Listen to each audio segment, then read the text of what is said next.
Chers amis, merci de m'avoir invité à vous parler ce matin. Je vous apporte le salut chaleureux et le salut fraternel du syndicat européen, la Confédération européenne des syndicats, dont je suis la première femme secrétaire générale. Oui, dans les syndicats aussi, l'égalité a fait des progrès. 5 ans et plus de crise ont eu pour résultat de désunir les Européens. Les travailleurs ont moins envie d'Europe. Ils divergent sur l'Europe. Et pourtant, le projet européen est un projet de convergence. Après 5 ans de crise, les divergences sociales, les inégalités, le chômage et la précarisation de l'emploi ont considérablement augmenté. Et une autre chose a progressé, c'est l'injustice. Alors que beaucoup d'entreprises, avec l'aide des banques, se débrouillent pour ne pas payer leurs impôts ou carrément fraudent, on a réussi à faire payer les plus modestes. Et cela s'est traduit par des baisses de salaire, des baisses dans les pensions de retraite, des baisses dans les allocations de chômage et des baisses dans la protection sociale.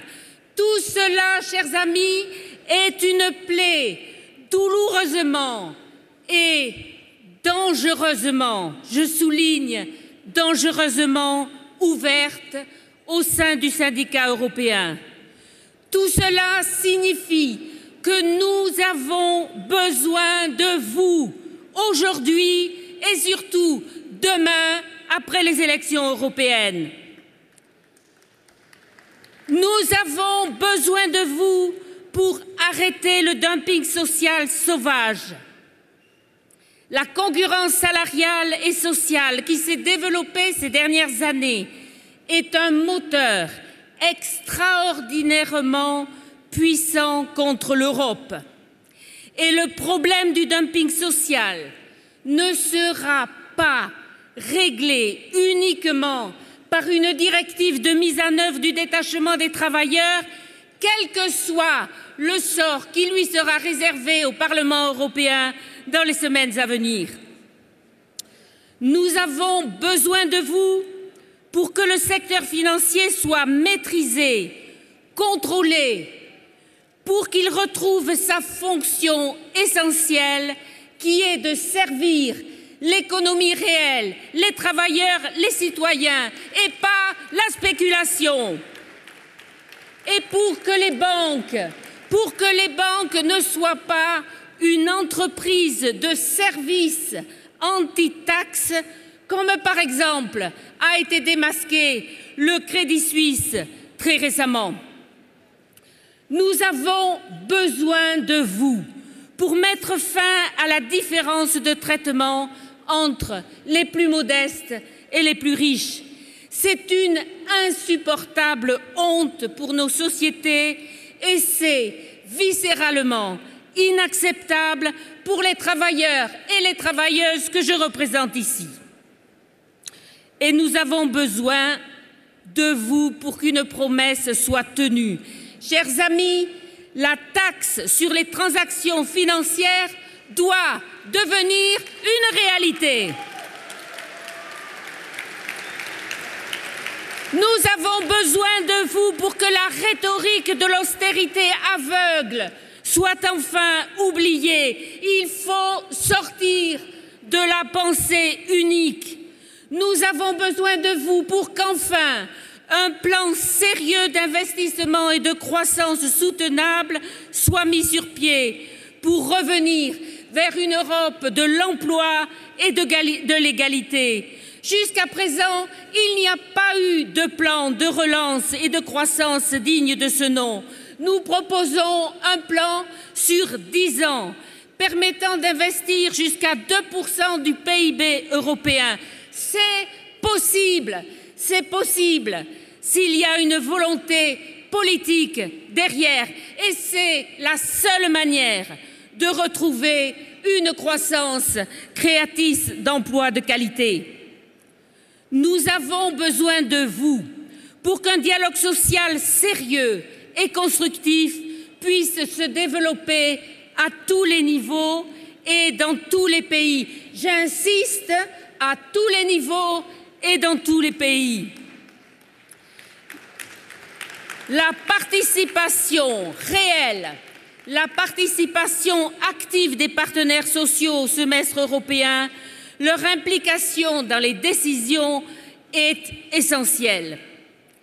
Des liens sociaux essentiels en démocratie ont été attaqués, voire détruits dans certains pays.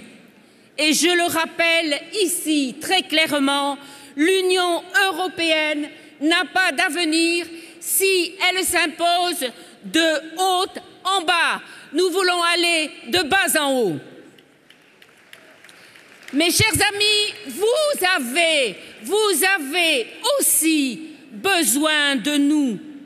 Les travailleurs se sont éloignés de l'Europe. Il faut regagner leur cœur et regagner leur raison. Pour cela, vous avez besoin d'un mouvement syndical solide, revendicatif, démocratique, représentatif. Vous avez besoin d'une confédération européenne des syndicats qui puisse continuer, comme elle l'a fait par le passé, à dire que l'Union européenne est un projet qu'il faut soutenir, car ni aujourd'hui, ni demain, l'avenir n'est à un retour en arrière. Vous avez besoin de nous pour faire entendre le message que dans un monde globalisé, nous devons unir nos forces, nos économies, mais surtout promouvoir notre modèle social. Et notre modèle social, ce sont des relations sociales solides et responsables. Notre modèle social, ce sont des services publics de qualité. Notre modèle social, c'est la protection sociale qui fait l'envie de beaucoup de citoyens dans le monde. Chers amis, nous devons, le syndicat européen a besoin de signaux d'espoir. La CES reste convaincue que fermer les frontières n'est pas la solution pour les emplois d'aujourd'hui et de demain. Nous ne sommes pas contre le marché intérieur. Nous ne sommes pas contre les négociations commerciales avec les USA, le Canada ou d'autres pays. Mais nous voulons que ces marchés servent à améliorer la vie de tous et n'attaquent pas notre modèle de société. C'est aussi simple que cela. Le marché n'est pas une raison pour tout mettre en concurrence. Salaire, conditions de travail, protection sociale et services publics. Nous voulons une vraie économie sociale de marché. Et nous avons besoin du soutien de ceux et de celles qui, dans les partis politiques démocratiques, partagent cette approche. Fin mai, je l'espère, un grand nombre de socialistes européens seront élus.